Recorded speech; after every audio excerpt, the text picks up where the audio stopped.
I got to start with this. So he's working for free with Doge. He's kind of put a lot of his life on hold. And you sued Twitter a number of years ago. You just made him pay you $10 million? That's right. That's right. That's well, I sued from long before he had it. Yeah. And I mean, they really did a number on me, you know. And I sued, and they had to pay. They paid $10 million settlement. You're okay with that? I mean, I left it up to the lawyers and you know the team running Twitter. So I said, you guys do what you think is the right. It makes sense. I think it's funny. I think it's a very low. I was looking to get much more money than that. So you gave him a discount when the lawsuit. He got Oh, he got a big discount. I don't think he even knows about it. He's become one of your. If you read and believe the media, he's become one of your best friends. He's working for free for you. Well, I love the president. I just want to be clear about that. You don't care about that. I know. I love the president. You love the president. I think President Trump is a good man, and he's, you know. It's nice the way he said that. You know, there's something nice about it. It really is. It you is. know, because I mean, the president has been so unfairly attacked in the media. It's really outrageous. And I've at this point spent a lot of time with the president, and not once have I seen him do something that was mean or cruel or wrong. Not once. You know, I've known him for 30 years. Yeah. And I've never seen anybody take as much as he's taken. Yeah. And we've discussed this, and I'm like, how do you deal with it? Did I have a choice? Well, you would say that to me. I'm like, what am I going to do? Worry about it? And, you know, and then culminating in 2 assassination attempts, which resulted in your endorsement. Well, I was going to do it anyway, but that was it. Precipitating event. Yeah. That speeded it up a little bit. Yeah. The day of the assassination. I didn't know that. Yeah. It sped it up, but I was going to do it anyway. Mr. President, with your indulgence, I'm convinced that people only know a little bit about Elon. I don't think they know everything about Elon, because as I studied and prepared for this interview, I learned a lot about you that I didn't know. I think people will think about Tesla. Democrats are demonizing you and trying to make the country hate you. I just want people to understand you a little bit better, and the person that you've gotten to know and have now put a lot of trust in. Yeah. And, you know, just let's go over a little bit of your bio, starting with PayPal and how you became involved in Tesla and SpaceX and Neuralink and all these. Take a while. I mean, you know, I think the way to think of me is like I'm a technologist, and I try to make technologies that improve the world and make life better. Your shirt. Yeah, and that's why I like my T-shirt says tech support, because I'm here to provide the president with technology support. And now that may seem like, well, is that a silly thing? But actually, it's a very important thing, because the president will make these executive orders, which are very sensible and good for the country, but then they don't get implemented. You know, so. If you take, for example, all the funding for the migrant hotels, the president issued an executive order. Hey, we need to stop taking taxpayer money and paying for luxury hotels for illegal immigrants, which makes no sense. Like, so obviously, people do not want their tax dollars going to fund high-end hotels for illegals, and yet they were still doing that even as late as last week. And so, you know, we went in there and we're like, hey, this is in violation of the presidential executive order. It needs to stop. So what we're doing here is one of the biggest functions of the DOGE team is just making sure that the presidential executive orders are actually carried out. And this is, I just want to point out, this is a very important thing, because the president is the elected representative of the people. So he's representing the will of the people. And if the bureaucracy is fighting the will of the people, and preventing the president from implementing what the people want, then what we live in is a bureaucracy and not a democracy. No. You're both aware, you have to be keenly aware, that the media and the punditry class, not that, you know, I think you've proven they have no power anymore, because they threw everything they had at you and they didn't win.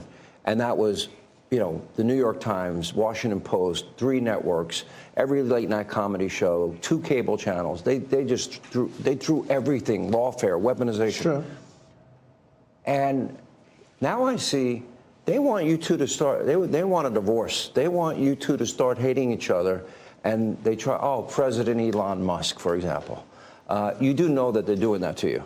Oh, I see it all the time. They tried it, then they stopped. That wasn't. They have many different things of hatred. Actually, Elon called me. He said, "You know, they're trying to drive us apart." I said, "Absolutely." You know, they said, "We have breaking news. Donald Trump has ceded control of the presidency to Elon Musk. President Musk will be attending a cabinet meeting tonight at 8 o'clock." And I say, It's just so obvious. They're so bad at it. I used to think they were good at it. They're actually bad at it, because if they were good at it, I'd never be president. Because I think nobody in history has ever gotten more bad publicity than me. I could do the greatest things. I get 98% bad publicity. I could do, outside of you and a few of your very good friends, it's like the craziest thing. But you know what I have learned, Elon? The people are smart. They get it. Yeah, they do, actually. They get it. They really see what's happening. Yes. And at the end of this interview, what I would like is I want people to know the relationship and know more about you. What is the relationship, Mr. President? Well, I respect him. I've always respected him. I never knew that he was right on certain things, and I'm usually pretty good at this stuff. He did Starlink. He did things that were so advanced and nobody knew what the hell they were. I can tell you in North Carolina, they had no communication. They were wiped out. Those people were, you know, they had rivers in between. Land that never saw water, all of a sudden it was a river and a vicious, like rapids. People were dying all over. They had no communication. They said, "You know Elon Musk?" They didn't really know I knew him. I said, "Yeah." He said, "Could you get Starlink?" It's like the first time I ever heard of it. I said, "What's Starlink?" "A communication system that's unbelievable." I have it. Yeah, and he said, I called him and I said, "Listen, they really need it." And he got like thousands of units of this communication, and it saved a lot of lives. He got it immediately, and you can't get it. I mean, you have to wait a long time to get it. But he got it to him immediately, and I said, "That's pretty amazing," and I didn't even know he had it. We watched the rocket ships, and we watch Tesla. I think, you know, something that had an effect on me was when I saw the rocket ship come back and get grabbed, like you grab a beautiful little baby, you grab your baby. It just hug the rocket. I've never seen. Right, everyone needs a hug, including rockets. No, but and he said, you know, you can't really have a rocket program if you're going to dump $1 billion into the ocean every time you fly. You have to save it. Right. And he saved it. First time that I've ever seen that done. Now nobody else can do it. If you look at the U.S., Russia, or China, they can't do it, and they won't be able to do it for a long time. He has the technology. So you learn. I wanted somebody really smart to work with me in terms of the country, a very important aspect. Because, I mean, he doesn't talk about it. He's actually a very good businessman.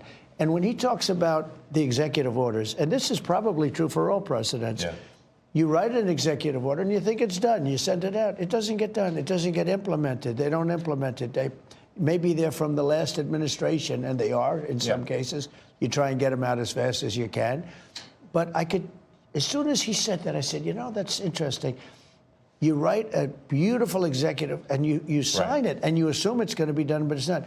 What he does is he takes it, and with his 100 geniuses, he's got some very brilliant young people working for him that dress much worse than him, actually. Yeah, they dress in just T-shirts. You wouldn't know they have 180 IQ. Wait a minute. So what he's your tech support. No, he is. I actually but he's am much tech more support. than that. I actually am tech support, though. But he gets it done. He's a leader. Yeah. He really is. He gets it done. You get a lot of tech people, and you have people that are good with tech, but he gets it done. You know, I said in real estate, you had guys that would draw beautiful renderings of a building, and they'd draw the rendering. It would be great, and you say, great, when are you starting?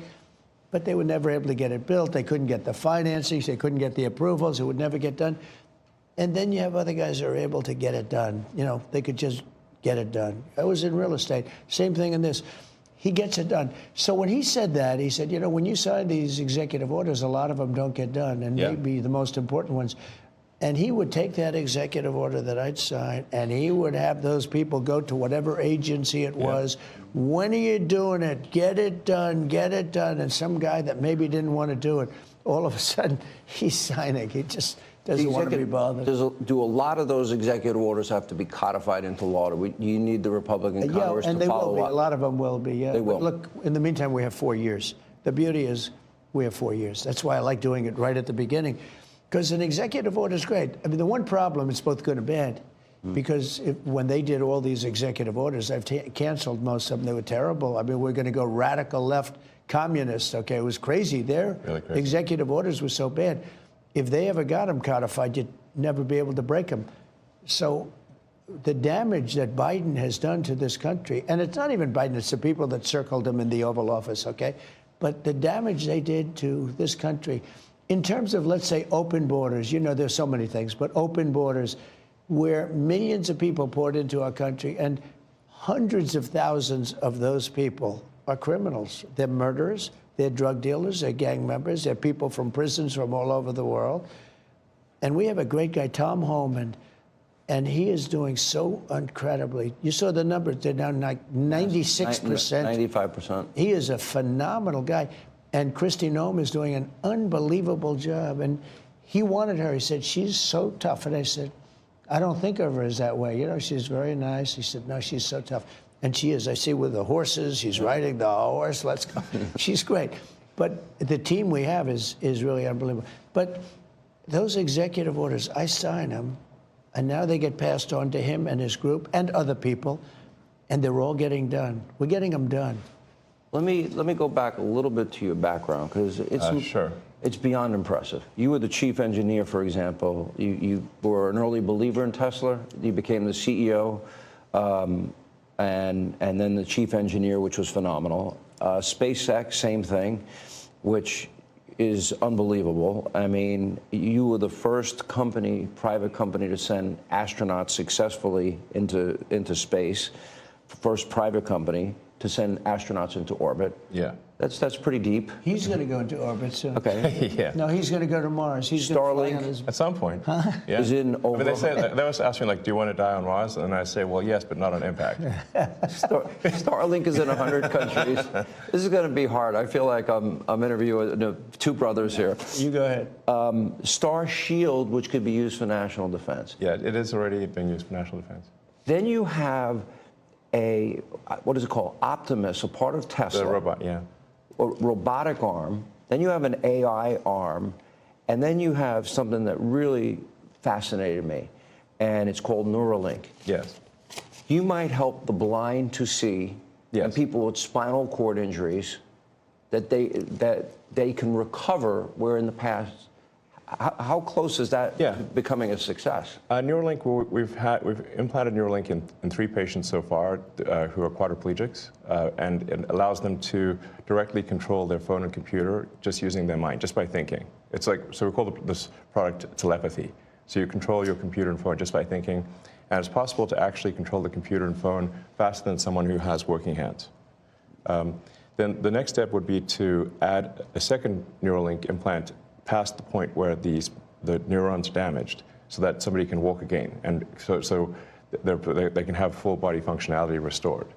And you like Bobby, right? I like Bobby, actually. Yeah, I think I supported Bobby Kennedy. I think he's unfairly maligned as someone who is anti-science, but I think he isn't. He just wants to question the science, which is the essence of the science. The scientific method fundamentally is about always questioning the science. Well, they didn't tell us the truth about COVID. Correct. That's for sure. Yes. And we learned a lot with the Twitter files.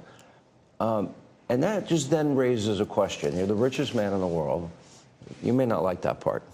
You're pretty competitive. It's neither here nor there. I've known you a long time. But that's why. But he's on your team. Well, that's true. He can't top that. He's good. You know, I wanted to find somebody smarter than him. I searched all over. I just couldn't do it. I couldn't. You really tried hard. I couldn't find anyone smarter, right? So we had it for the country. But this is the thing. We settled on this. Well, thanks for having me. So I'm just trying to be useful. But this is the interesting. This is where we are as a society, and I hate to do this to you, but I'm going to do it anyway. You're doing all of these things. Nobody at DOGE gets paid a penny, correct? Well, actually, some people are federal employees. Some are, okay. Yeah, they're helping. But it's fair to say that the software engineers at DOGE could be earning millions of dollars a year, and instead of earning a small fraction of that as federal employees.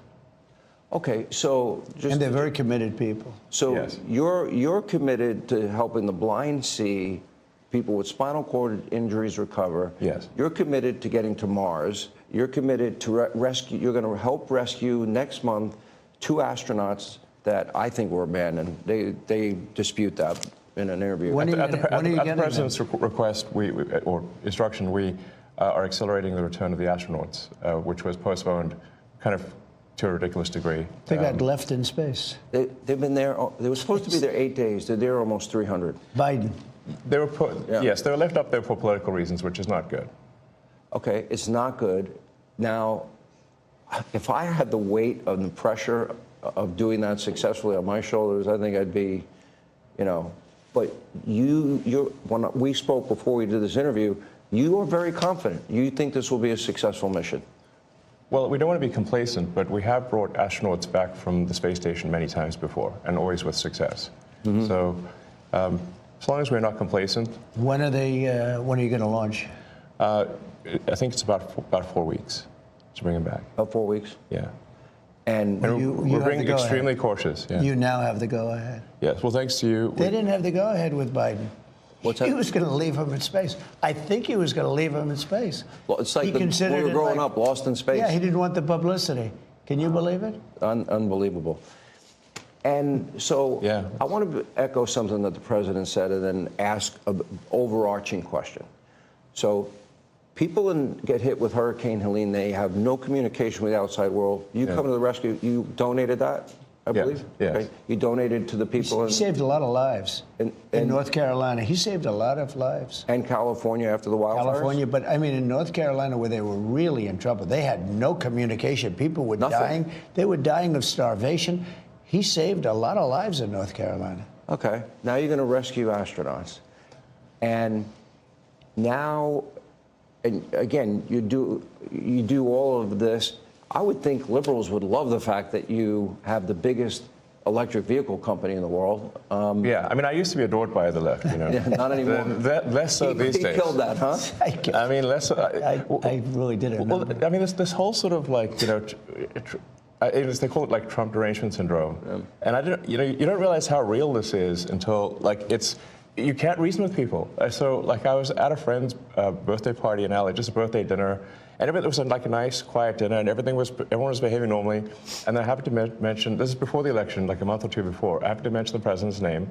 And it was like they got shot with a dart in the jugular that contained like methamphetamine and rabies, okay? And they're like, wow! And I'm like, what is wrong? Like, guys, like, you can't have like a normal conversation. Yeah. And it's like they become completely irrational. He has no idea, but if you're friends with him, you pay a price. It's like I walk into a restaurant in New York and it's like half the room it's daggers and they want to. No, the eye daggers level is insane. Yeah. I mean, there was like I had like some invitation because so I got invited to like basically a big sort of damn event like that was, but it received the invitation like the beginning of last year, and I still attended even after I'd endorsed President Trump, and I didn't realize how profoundly that would affect how I was received. I mean, I walk into the room and I'm getting just the dirty looks from everyone. Like, if looks could kill, I would have been dead several times over. But that was not before Trump. Ashes on the floor. Before Trump, that never happened, right? No. This is the $1 million or $1 billion, I'm among billionaires, question. So you have all of this going on, and you stop, in a way. You're still doing it. And you partner with him. And this is what you get for it from the Democrats. You get, nobody voted for Elon. Well, nobody voted for any of your cabinet nominees. Okay. People are dying because of DOGE cuts. I'll give you a chance to respond to all that. What DOGE is doing is illegal. Elon Musk is more street vernacular for a male body part. It's a constitutional crisis. Okay. Why are they reacting like this? Well, first of all, do you give it fly and rip? Oh, number one, and well, I guess we must be over the target or doing something right. If like they wouldn't be complaining so much if we weren't doing something useful. I think. What all we're really trying to do here is restore the will of the people through the president. And what we're finding is that there's an unelected bureaucracy. Speaking of unelected, there's a vast federal bureaucracy that is implacably opposed to the president and the cabinet. And you look at, say, DC voting, it's 92% Kamala. Okay, so we're 92% Kamala. That's a lot. They don't like me here either. I think about that number a lot. And like 92%. That's basically almost everyone. Yeah. And so, but how can you, if the will of the president is not implemented, and the president is representative of the people, that means the will of the people is not being implemented. And that means we don't live in a democracy, we live in a bureaucracy. And so I think what we're seeing here is the thrashing of the bureaucracy as we try to restore democracy and the will of the people. Is this making sense? I mean, no, of course it does. I mean, to me, if you look at our framers and our founders, and you really become a student of history, Mr. President, and we've had conversations both on air and off air. And if we talk about constitutional order or transformational change, nobody can argue that what's happening here is it's going at the speed of light. But however, what were the principles of our framers and our founders? They wanted limited government, greater freedom for the people. And we'll get to the specific cutting of waste, fraud, and abuse. That is your goal, is it not? Yeah, and my goal was to get great people. And when you look at what this man has done, I mean, it was something. I knew him a little bit through the White House. Originally, I'd see him around a little bit. I didn't know him before that. And I respected what he did. And he fought hard. You know, he was maybe questioned for a while. He was having some difficulties. It was not easy doing what he did. I mean, how many people have started a car company and made it really successful and made a better car where it's, you know, beating these big companies that's all they do is cars? I mean, it's really amazing the things he's done. But I didn't know it as much then as now. I mean, the fruits have sort of taken hold. But I wanted great people. And he's a great person. He's an amazing person. He's also a caring person. You know, he uses the word care. So they sign a contract in a government agency, and it has 3 months, and the guy leaves that signed the contract, and nobody else is there, and they pay the contract for 10 years. Yeah. So the guy is getting checks for years and years and years, and he's telling his family, obviously, maybe it was crooked, maybe he paid to get the contract, or maybe he paid that they didn't terminate it. But, you know, we have contracts that go forever, and they've been going for years. And they're supposed to end in 3 months or 5 months or 2 years or something, and they go forever. So the guy is either crooked, you know, where he knew this was going to happen, or he's crooked because he's getting payments that he knows he shouldn't be getting. But they're finding things like that. They're finding things far worse than that. And they're finding billions, and it will be hundreds of billions of dollars worth of fraud. I say waste and abuse, but fraud, waste, and abuse. And he's doing an amazing job. And he attracts a young, very smart type of person. I call them high IQ individuals, and they are. They're very high IQ and high IQ. And when they go in to see the people and talk to these people, you know, the people think they're going to pull it over. They don't. These guys are smart, and they love the country. You know, there's a certain something. But he uses the word care. So people have to care. Like, when I bought Air Force One, I negotiated the price. It was $5.7 billion, and I got them down to $1.7 billion. Now, they're not building the plane fast enough. I mean, they're actually in default. Boeing, they're supposed to have been building this thing forever. I don't know what's going on. Yeah. We don't build the way we used to build. You know, we used to build like a ship a day, and now to build a ship is like a big deal. And we're going to get this country back on track. We can do it, but so many things. It takes so long to get things built and get things done. And a lot of it could be something we've been discussing. The regulators go in and they make it impossible to build. They make it very difficult to build anything, whether it's a ship, a plane, or a building, or anything.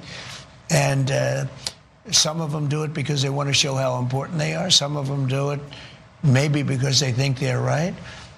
They use the environment to stop progress and to stop things. It's always the environment. It's an environmental problem. It's not an environmental problem at all. But they do a lot of things. And by the way, speaking of that, Lee Zeldin is going to be fantastic in the position. It's so important. He could take 10 years to approve or disapprove something, or he could do it in a month. You know, just as good. Sure. And I think you're going to see some fantastic a fantastic job done by him. He's a tremendous guy. Newt, you echoed something when I just met you, and it was very similar to what Newt has been saying, that he brought this country to the dance. This is the opportunity to be transformational and to have, I would argue, the most consequential presidency if we really dig down and do something that had never been done before, and that is get rid of this bureaucracy. And I'm going to get to the specifics. You say the same thing. It's not done yet. And what do you mean by that? I mean, winning the election is really the opportunity to fix the system. It is not fixing the system itself.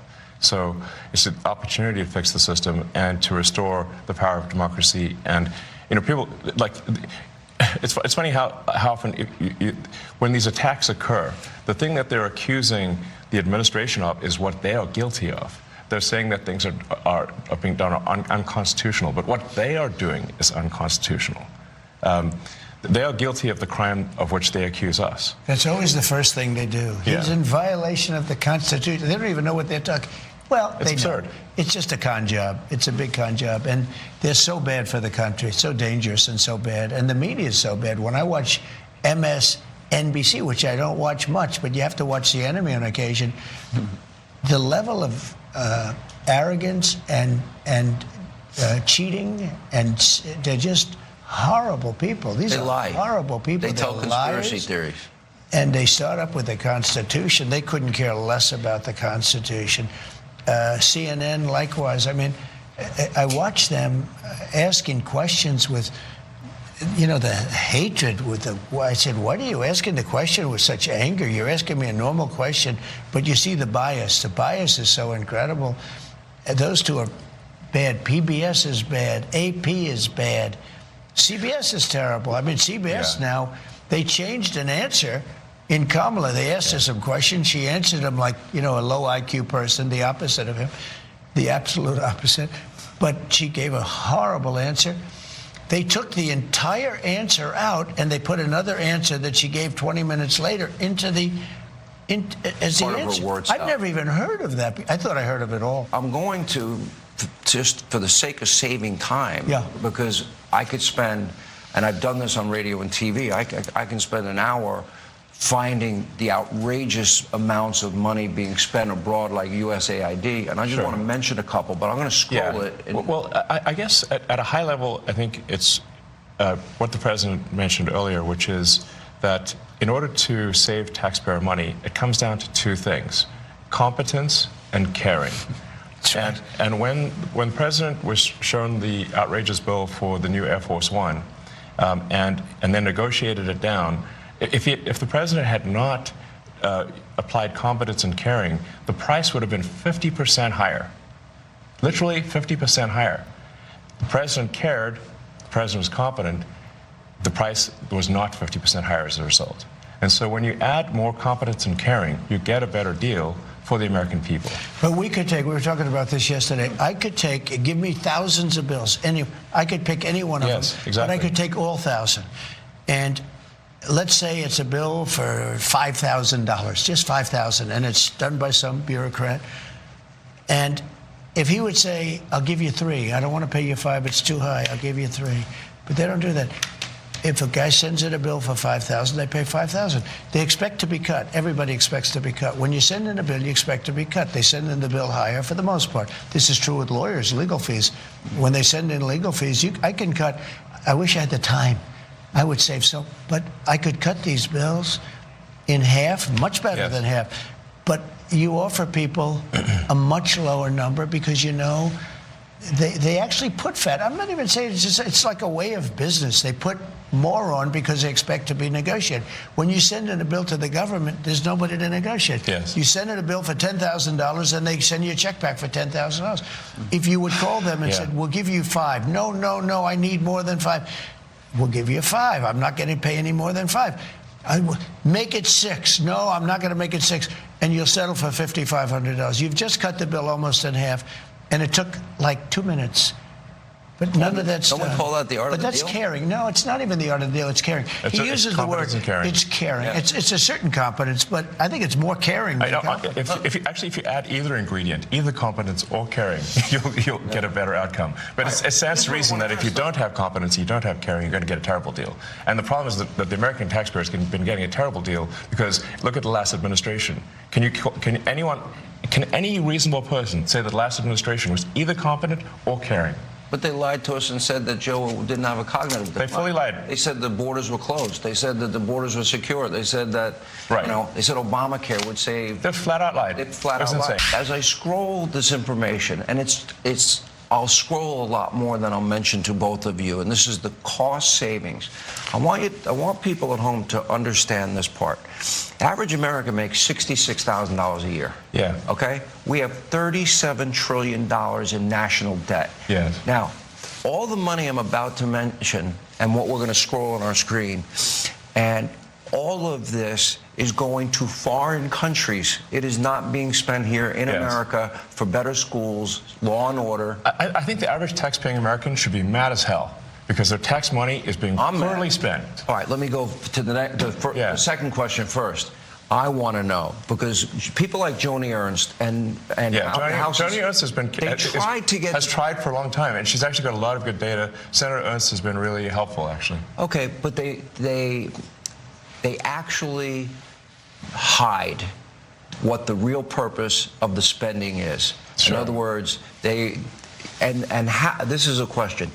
How did you decipher? It will say humanitarian blah, blah, blah in Serbia or Afghanistan. We even give money to China, for crying out loud, which I think is nuts. We'll give money to the Taliban. But money to the Taliban. Like a lot. All right, so I'm like, for what? But I want to see the pictures of what they did. But they try to spend $20 million for consultant-driven ESG investments in Africa, DEI programs in Serbia. The president's favorite. I'm sure you love that taxpayer money was spent on a DEI musical in Ireland, or a transgender opera in Colombia, or a transgender comic book. It sounds like how can these things be real? But this is actually what was done. It sounds like a comedy sketch or I have something. 20 pages of this. Right. It's not. It's a list a mile long. If you had to put a number on it, how much do you think you've identified waste, fraud, abuse, corruption at this point? And again, we're going to be scrolling this throughout the program. Well, the overall goal is to try to get $1 trillion out of the deficit. And if the deficit is not brought under control, America will go bankrupt. This is a very important thing for people to understand. A country is no different from an individual in that if an individual overspends, an individual can go bankrupt, and so can a country. And the massive waste, fraud, and abuse that has been going on, which is leading to a $2 trillion a year deficit. That's what the president was handed on Jan 20th, a $2 trillion deficit. It's insane. For this fiscal year. Yeah, we inherited. Yeah. And inflation is back. I'm only here for 2.5 weeks. That was January. Inflation is back. Now think of it. Inflation's back, and they said, "Oh, Trump inflation." I had nothing to do with it. These people have run the country. They spent money like nobody's ever spent. They were given $9 trillion to throw out the window. $9 trillion. And they spent it on the Green New Scam, I call it. It's the greatest scam in the history of the country. One of them. We have a lot of them, I guess, but one of them. Dollar-wise, probably. DEI and wokeism and transgenderism. Well, that's all part of it, yeah. And LGBTQ+. Yes. By the way, not in America. Other countries, not here. You know, the amazing thing is when you see, like, the teaching of DEI, $9 million. How do you spend $9 million to teach? No matter what it is, you could teach physics. Totally. You could go to MIT for a lot less. Expensive. Yeah, expensive. the teaching of DEI. Yes. How much do you believe, Elon, you've identified in waste, fraud, abuse, corruption now, and how much do you anticipate you will? Sure. I think 1%. No, because it's so massive. This is huge money. So what we found now is 1%. We're just gotten started. As good as they are, they're not going to find some contract that was crooked, crooked as hell. I mean, there's going to be so much that isn't found. But what is found, I think he's going to find $1 trillion. Yeah, I think so. But I think it's a very small percentage compared to what it is. Let me go to an area that I think is key, and you talked about this in recent interviews, and that is, we don't need a Department of Education. Okay.